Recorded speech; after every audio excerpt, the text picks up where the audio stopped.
Vous voyez la Mamba? Ça coûte cher, c'est un véhicule blindé. Ils ont brûlé, ils ont mis le feu. C'est ça la marche pacifique. S'ils viennent, on les cogne et arrête.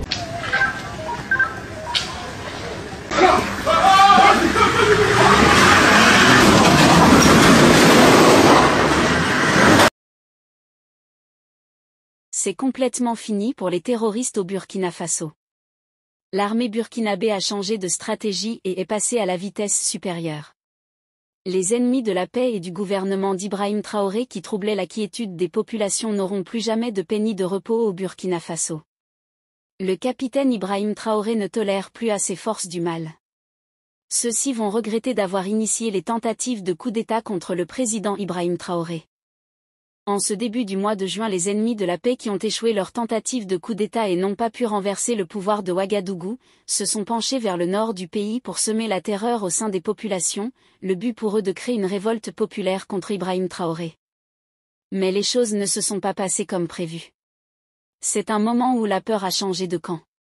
Pendant trop longtemps, la région septentrionale du Burkina Faso fut le théâtre d'incursions meurtrières, d'embuscades, d'enlèvements, de destructions.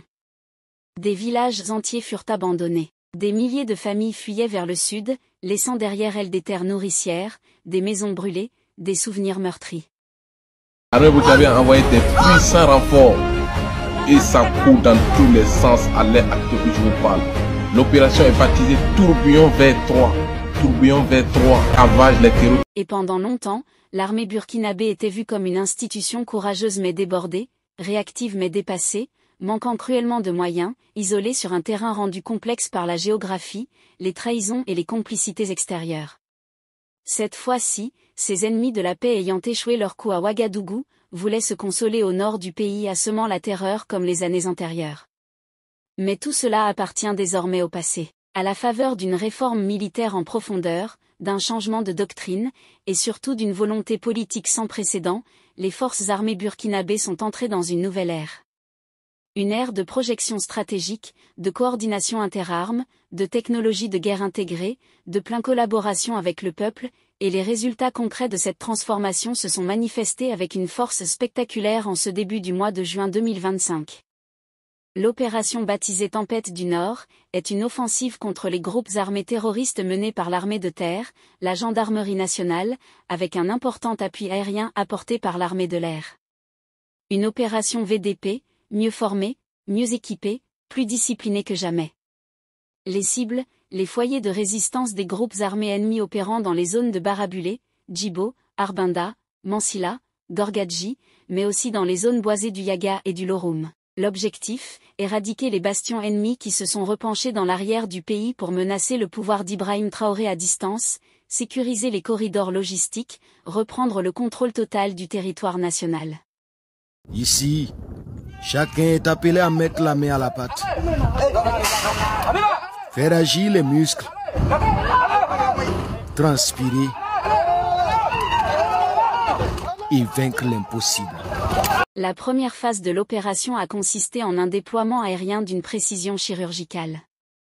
À l'aide de drones d'observation thermique, les services de renseignement ont identifié plus de 80 positions suspectes, dont certaines étaient des centres logistiques, des ateliers de fabrication d'engins explosifs improvisés, des caches d'armes lourdes et des lieux de rassemblement d'éléments ennemis. Les frappes ont été coordonnées par satellite, avec des drones tactiques et des hélicoptères d'assaut.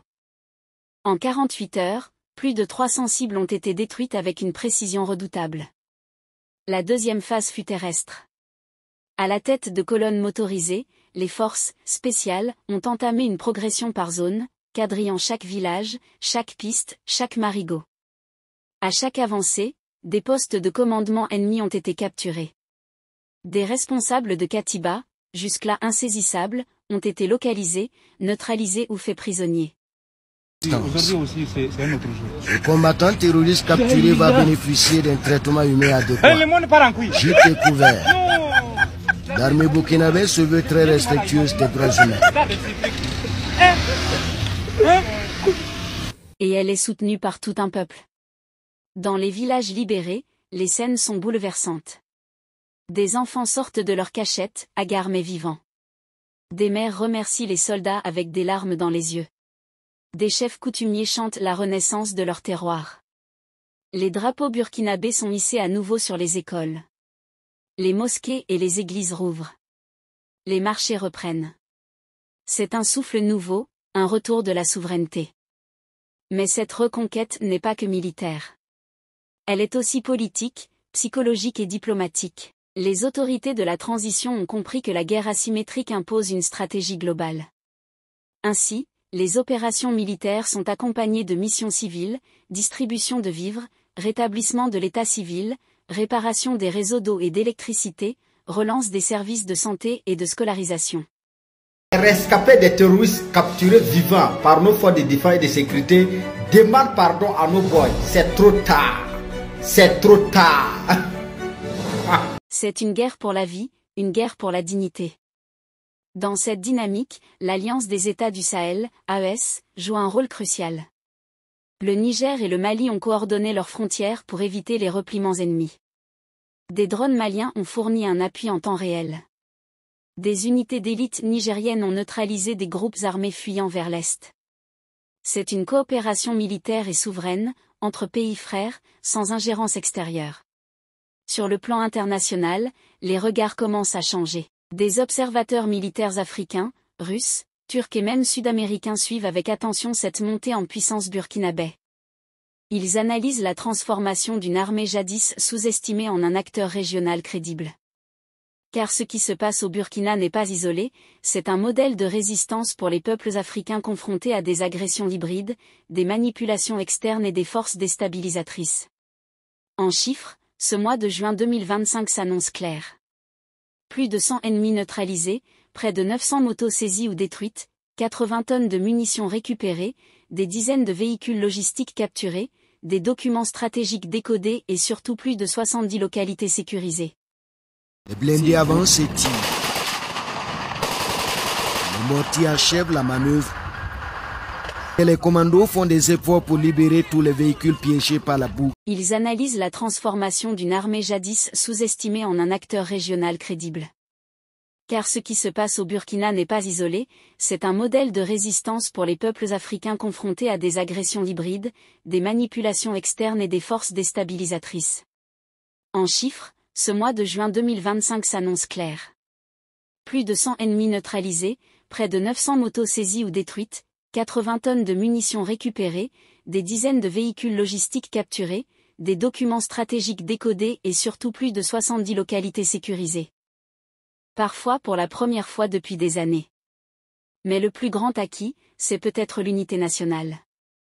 Car désormais, les Burkinabés ne doutent plus. Ils savent que leur armée est là, qu'elle avance, qu'elle libère.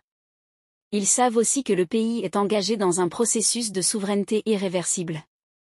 Et ce que le peuple a compris, l'ennemi aussi l'a compris. Il n'a plus le temps, il n'a plus l'avantage, il a perdu l'initiative.